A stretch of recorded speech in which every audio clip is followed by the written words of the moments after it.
Hi to all. ఇవాళ నేను చెప్పబోయే ఆలయం వచ్చేసరికి డోగిపర్రు శ్రీ భూ సమేత వెంకటేశ్వర స్వామి వారి దేవాలయం. ఇది ఎక్కడంటే కృష్ణా జిల్లా విజయవాడ నుంచి ఆలయానికి 58 కిలోమీటర్లు దూరం అయితే ఉందండి. ఇక్కడైతే మేము ఫ్రెండ్స్ అందరం కలిసి వెళ్ళాము. చూస్తున్నారు కదండి, పచ్చని పైరు చాలా చాలా బాగుంది. ఫ్రెండ్స్ అందరం ఇలాగా షేర్ ఆటోలో అయితే వెళ్ళాము. చాలా బాగుంది. మీకు అన్ని వివరంగా నేనైతే కనుక షేర్ చేస్తాను. చూడండి, ఆలయం దగ్గరికి అయితే కనుక రీచ్ అయిపోయాము. ఆలయం స్టార్టింగ్ ఎంట్రన్స్ అయితే ఇలా ఉంటుంది. డోగిపర్రు శ్రీ భూ సమేత వెంకటేశ్వర స్వామి వారి దేవాలయం. లోపలికైతే కనుక మనకి ఎంట్రీ అయితే ఉంటుంది. అందులోకి నాకు ఈ పచ్చని పైరు ఇవంతా కూడా బాగా నచ్చినాయి. ఇంత సిటీలో ఇలా చూడలేం కదా, అందుకే ఆ పైరే అంత బాగా తీస్తున్నాను అనమాట. గ్రీనరీ అనేది చాలా చాలా బాగుంది. అదే కాకుండా మనకి గోశాల కూడా ఉంటుంది. గోశాలలో ఆవులకి చాలా ప్రత్యేకంగా ఎలాంటి దోమలు అలాంటివి రాకుండా వాళ్ళు నెట్ లాగా వేసేసారండి. అక్కడ మనం ఏదైనా ఆకుకూరలు అలా తెచ్చినా కూడా పెట్టచ్చు. గోశాలలో ఆవులకి అంత మంచి కేర్ అయితే తీసుకుంటున్నారు. అది కూడా ఒక మంచి విషయమే కదా. లోపలికి ఎంటర్ అయిపోతే కనుక స్వామివారి ఆలయం లోపలికి అయితే కనుక మనకి అక్కడ ఒక కుడివైపు అయితే ఒక ఆంజనేయ స్వామి టెంపుల్ అయితే ఉంది. అండ్ ఎడమ వైపు అయితే ఎంక్వైరీ అనమాట. మనకి ఏదైనా డౌట్స్ వచ్చినా కూడా అక్కడ ఎంక్వైరీ అయితే అడగచ్చు. అండ్ ఈ ఆంజనేయ స్వామి అయితే కనుక చాలా విశేషంగా ఉంది. ఈ ఆంజనేయ స్వామి పేరు బేడి ఆంజనేయ స్వామి అండి. మీరు ఎక్కడ విని ఉండరేమో. ఈ బేడి ఆంజనేయ స్వామి టెంపుల్ అనేది మనకి తిరుపతిలో ఉంటుంది. తిరుపతిలో చుట్టుపక్కల అంటే స్వామివారి పక్కన చుట్టూరా మనకి ఉప ఆలయాలు అనేది ఉంటాయి కదండి, అక్కడ ఉంటుంది. ప్లస్ ఇక్కడ ఉంటుంది అనమాట. ఎక్కడంటే మనకి డోగిపర్రులో శ్రీ భూ సమేత వెంకటేశ్వర స్వామి వారి దేవాలయంలో ఎంట్రన్స్ స్టార్టింగ్లోనే బేడి ఆంజనేయ స్వామి అయితే ఉంటుంది. అంటే ఆంజనేయ స్వామి చేతులకి సంఖ్యలు అనేది వేసి ఉంటాయి అనమాట. ఆ స్టోరీ నేను ఎప్పుడైనా సరే వివరిస్తాను. చూస్తున్నారు కదండి, చాలా చాలా బాగుంది. చాలా పెద్ద ప్లేస్. చూస్తున్నారు కానీ ఎంత ఖాళీ స్థలమో. మనకి ఇక్కడ వాటర్ ఫౌంటైన్ లాగా ఉంది. మధ్యలో వచ్చేసరికి వెంకటేశ్వర స్వామి వారికి శంకు చక్రాలు అనేది ఉంటాయి కదండి, వాటర్ ఫాల్స్ వచ్చినట్టు పెట్టారనమాట. అక్కడ అలా కూర్చోవటం చాలా బాగుంది. అండ్ ఇక్కడ వచ్చేసరికి ముఖ్య విశేషం ఏంటంటే ఈ ఆలయం లోపలికి ఫోన్లు కానీ కెమెరాలు కానీ తీస్తే ఒప్పుకోరు. అసలు ఎంట్రన్స్ అనేది లేదు. ఇక్కడ ఈ బయట వరకు పర్మిషన్ ఏంటంటే అక్కడ బయట వరకు ఏంటంటే వచ్చిన భక్తులు కానీ ఎవరన్నా కానీ మేము ఇలాగ డోగిపర్ వెంకటేశ్వర స్వామి ఆలయానికి వెళ్ళొచ్చామని ఒక ఫోటో తీసుకుంటామంటే వాళ్ళు బయట వరకే పర్మిషన్ ఇచ్చారనమాట.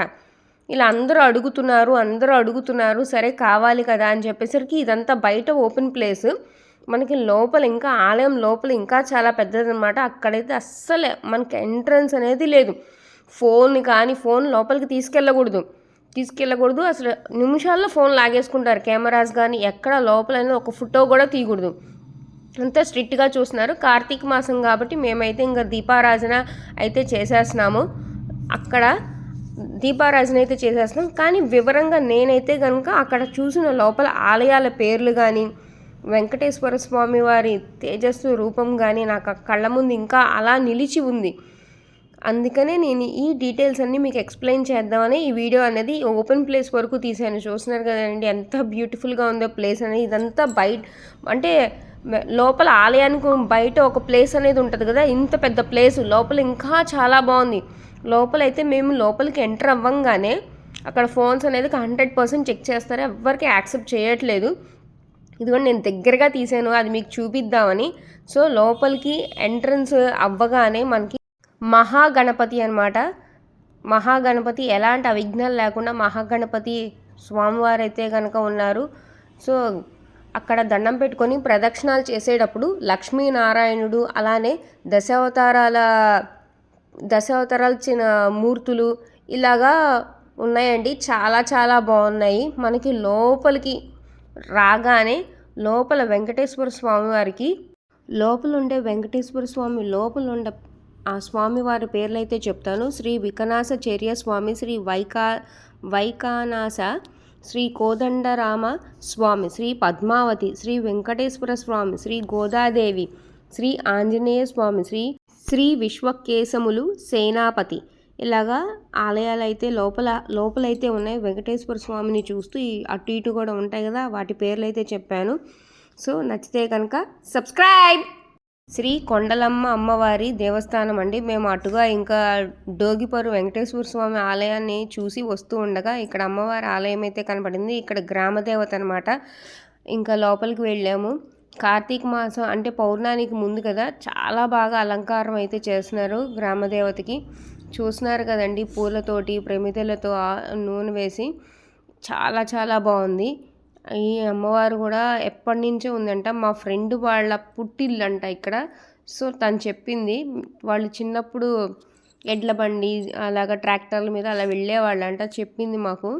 చాలా చాలా ఫేమస్ రా ఈ ఊరు రాగానే. వాళ్ళ పుట్టిల్లంటే ఎవరికైనా ఉంటుంది కదండి, అదొక రకమైన ఆనందం.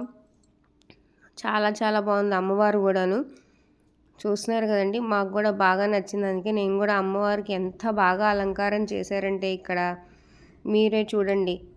కార్తీక మాసం కాబట్టి, అది పౌర్ణానికి ముందు కాబట్టి దీపారాధన ప్రమిదలతో ఇలా పూలతోటి చాలా చాలా చక్కగా సుందరంగా అలంకారం అయితే చేస్తున్నారు. ఈ అలంకరణ ఈ ప్రమిదలతో మేము కూడా వెళ్ళి ప్రమిదలు పెట్టి అక్కడ ఒత్తులు నూనె వేసి అలా అందరము అమ్మవారి భక్తికి అమ్మవారి పూజలో ఎంతో కొంత పాల్గొన్నాము. చూస్తున్నారు కదండి, చాలా చాలా బాగుంది. ఎంత బాగా డెకరేషన్, కళ్ళు కానీ పైన వచ్చే పెట్టే ఇది కానీ ప్రమిదలతోటి చాలా బ్యూటిఫుల్గా చేశారు. అమ్మవారికి ఎదురుగా ఉన్నది ఇక్కడ ఉత్సవ విగ్రహం. లోపల ఉన్నది వెలిసిన విగ్రహం అనేది ఇంకో వైపు ఉంది. అక్కడైతే ఒక్క ఫోటో కూడా తీయలేదు. అమ్మవారి చేతిలో కూడా నేను వీడియో తీసి పెట్టాను. నచ్చితే ఇంకా as usual subscribe, state tune for more videos. చూసినారు కదండి, అటుగా